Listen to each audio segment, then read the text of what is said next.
Hi, this is Mrs. Vrobel. This is part 4 of Matter, Properties, and Changes. So in the previous video we talked about physical properties and physical changes. So we talked about density, we talked about melting point, then we talked about changing from one phase to another and the different classifications for each type of change. So today we're going to talk about chemical change, and notice that when we're looking at chemical change, we're looking at something different. We're not looking at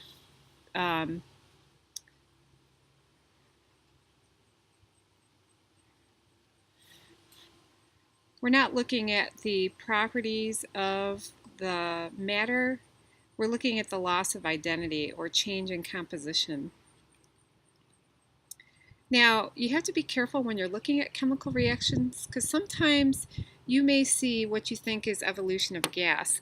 Now, I'm drinking my favorite beverage that I like, seltzer water, and there's gas in this liquid.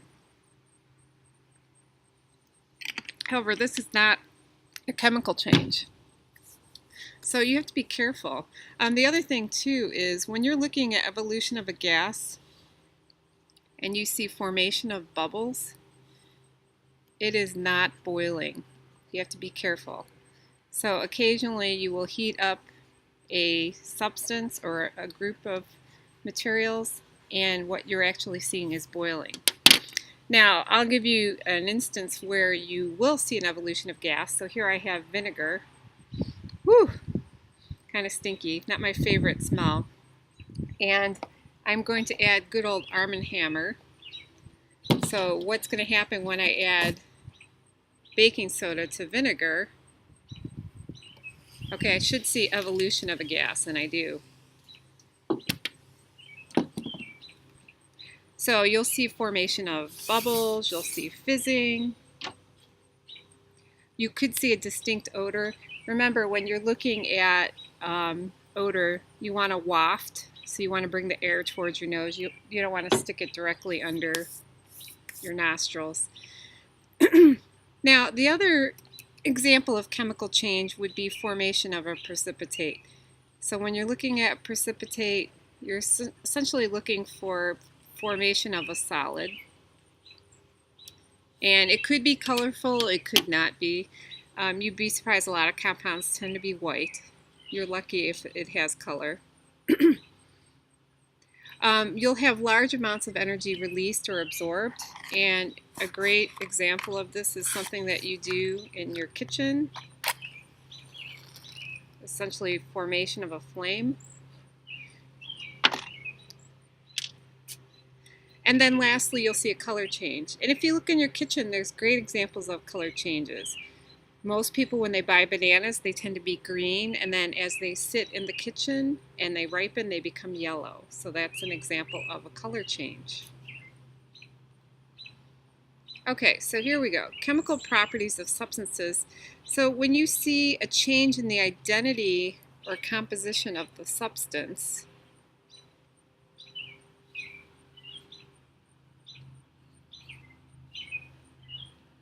you know that you're undergoing a chemical change. So in this slide, we essentially have sodium metal, and notice that the sodium metal is shiny. So a lot of metals tend to be very metallic looking. Then we have chlorine gas. Chlorine gas, notice it's a yellow color. Oh, and by the way, it's diatomic. It's a diatomic molecule. And when you combine these two, and it's a very vigorous reaction, by the way, you get a white solid. You have an alternating pattern of sodium and chlorine ions. And we'll talk more about that when we talk about ionic compounds. Okay, so here's some more examples of the difference between chemical and physical changes. And this is something that you see all the time. You see rusting of a metal. So you go from a shiny color to a dull color. I have a piece of jewelry that if you look on the inside of the jewelry, it's nice and shiny, but if you look on the outside, it's kind of dull. It's got an oxidative coating. And I have a cleaning cloth that I use to remove the dull oxidative coating to give me more shine to my jewelry. So please remember, boiling of water is not a chemical change because you're going from one phase to another. Burning of sulfur in air is a chemical change. So anytime you have any kind of combustion or burning, you're going to have a chemical change. Boiling of an egg.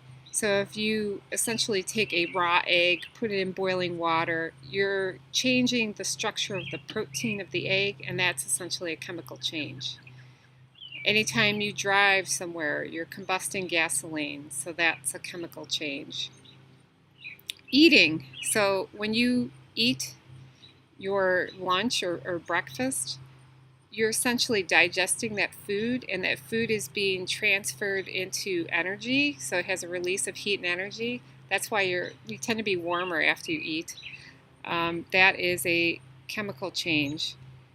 If you are a carpenter, if you like to build things, whenever you're breaking a large piece of wood down to something smaller, notice it's a physical change. You're just physically altering the size of the material. You're not changing the composition of the wood.